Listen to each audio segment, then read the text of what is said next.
everybody, welcome back to God's Plan Your Part. Today we're looking at 1 Kings chapters 5 and 6 and 2 Chronicles chapters 2 and 3. They are pretty much a side-by-side comparison of the same story, but one is a little bit more detailed than the other. And some of this actually might feel like a little bit of deja vu, as we are hearing a lot of the same types of vocabulary concerning the temple and what is inside of it, some of the same language that we've heard over and over again in past books of the Bible. So today we're really just digging into Solomon's, version of the temple. It's like the only version of the temple. Well, yes, but he had it in a not so movable way. Yeah. That was what I meant about it. I think what's interesting, if you look at this reading, one, I'm very happy to be out of Proverbs, and we'll be back into Proverbs soon. What's interesting here is that if you look at it in terms of God's covenant, it just feels, even as you're reading it, that God's covenant is becoming more and more concrete and more secure. Right. Because you had mentioned right after we read that This is not a traveling tent anymore. Mm-hmm. This is not a tabernacle designed to wander around. This is now like a super ornate, fixed position building in Jerusalem that is like, it's very fancy. There's a lot of gold. There's a lot of cedar. There's a lot of people that are involved in the construction. Mm-hmm. So it's a pretty big deal. Yeah, so it started out talking about like this treaty that was put together with Solomon and the people of, help me, I forget the guy's name. I already forgot it. The king of Tyre, Hiram. Yes, Hiram, that's it. And I thought it was kind of interesting because you kind of get like a little bit of like a historical look at how this would have come about. Yeah. So they're like literally sending materials down a river to get to them. Meanwhile, Solomon is like sending men up to this area to Hiram's land so that they can get the materials they need, send them down the river. And it was like in shifts of, wasn't it like in shifts of like 10,000 men? I believe that's what it was. Thousands upon thousands of people. So it's really cool how it's like this guy Hiram is very interested in helping to build this temple, and he is more than willing to do so. And like, isn't it kind of interesting though also that Solomon, the wisest of basically all time, is the one who's able to establish this relationship and like do it in such a way that like there are so many men, they're using the resources of the land, they're using the water to help them to build it, and it becomes like this incredible structure that is like known throughout history. I think that's kind of cool. One of the things that becomes clear as you're reading, and I think it's actually called out in the text, is that Solomon had peace on all sides. Yeah. And that we read before with David, that David had peace on all sides. And what that signifies is that God is granting them peace because of their obedience to his plans and his will and his covenant.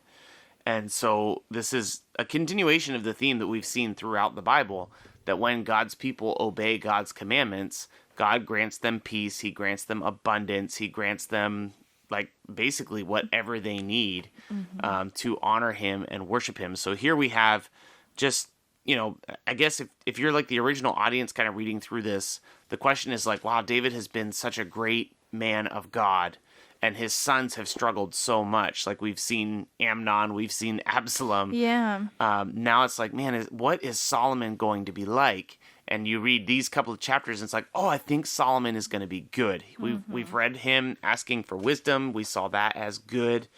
Now we're reading him being granted peace by God, being granted all the supplies, all the people, all the materials that he needs to build the temple. And like his concern is to make God's name great over his own for now.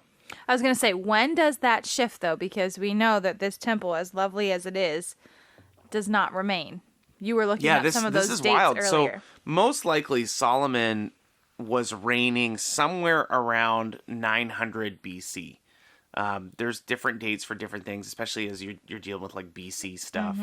So Solomon most likely was around 900. It could be a little bit earlier, it could be a little bit later. We know for sure that this temple that is being described was destroyed in 586 by the Babylonians. So Israel has like this terrible history where it feels, if you were around when we were reading through Judges, it feels like the Judges, but on a grander scale, where they have good kings and they have bad kings, and under the good kings they thrive, under the bad kings they suffer. And so we're going to see this cycle kick off after Solomon. And the northern kingdom of Israel, known as Israel, is going to be captured and carried off in 722 BC. So we're talking like 200 years from the time of the building of the temple. And then the southern kingdom, known as Judah, where Jerusalem is going to be conquered and carried off by the Babylonians in 586. And so God's cycle of judgment doesn't stop. And so when the people are carried off from Judah, the temple is completely destroyed, and that leaves the people wondering, like, does God even care about us? Like, he allowed his house to be completely ransacked. Well, which we'll see unfold, but it's interesting that peace on all sides quickly, like, dwindles away. It erodes very fast. Piece by piece. Yeah. And the temple is widely known as, like, one of the most majestic things you could have seen in human history at that time. Well, because there's so many things now, even more so than the first time, like everything is overlaid with gold. Yes. Every single piece. Yep. And so I think that's really interesting too, because you hear a lot of the same language, like the pomegranates and the red cherubim. and the blue and the purple and the cherry. Yeah, but even, like more, it just seems more and more that it's just like on a much grander scale at this point. It does feel a lot like those couple of passages we read a long time ago, where they're describing how to build the tabernacle, who's supposed to set it up, who's supposed to construct it. Yeah. They needed a special person to come and build things. That was Oholab and Bezaleel. They needed to be indwelt by the Holy Spirit so they could build and construct. Same thing happens here. We need a special craftsman to come and help with the job. We need the right materials. We need the right people. It's very specific in detail. But this is obviously just grander and more majestic. There's a picture in our study Bible of what these cherubim in the back of the Holy of Holies looked like. They're huge. They're enormous. They're enormous. Oh, and the Bible certainly makes sure that you know. I mean, I felt like I was reading a kindergarten book at one point, because it's like the one cherubim's wing is 5 cubits wide. The other is 5 cubits wide. Together, it's 10. Like, I feel like I'm reading a math curriculum. And keep in mind, most people would never see this anyway, because it's inside the inner court, inside the Holy of Holies.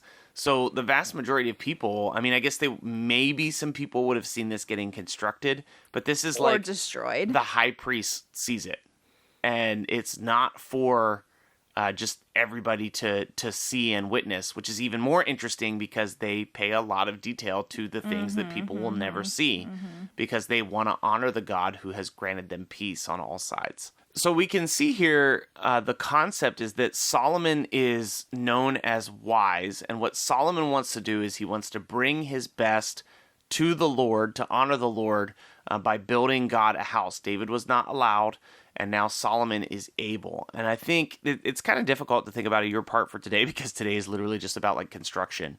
But I think that concept of bringing the Lord your best, it might be a little bit of a stretch. But I think that's applicable to us. I know that's applicable to us today. I was going to say, it might be a stretch to say that building the temple is a way to get there.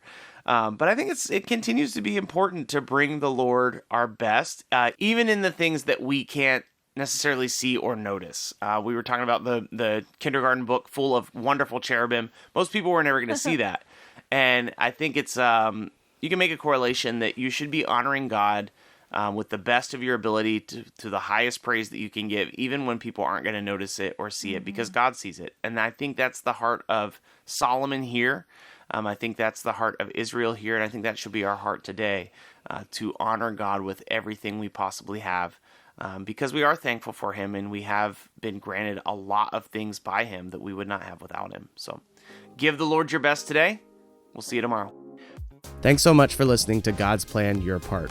If anything stuck out to you, if you have any questions, or if you'd like to receive a Bible, you can email us at godsplanyourpart@gmail.com.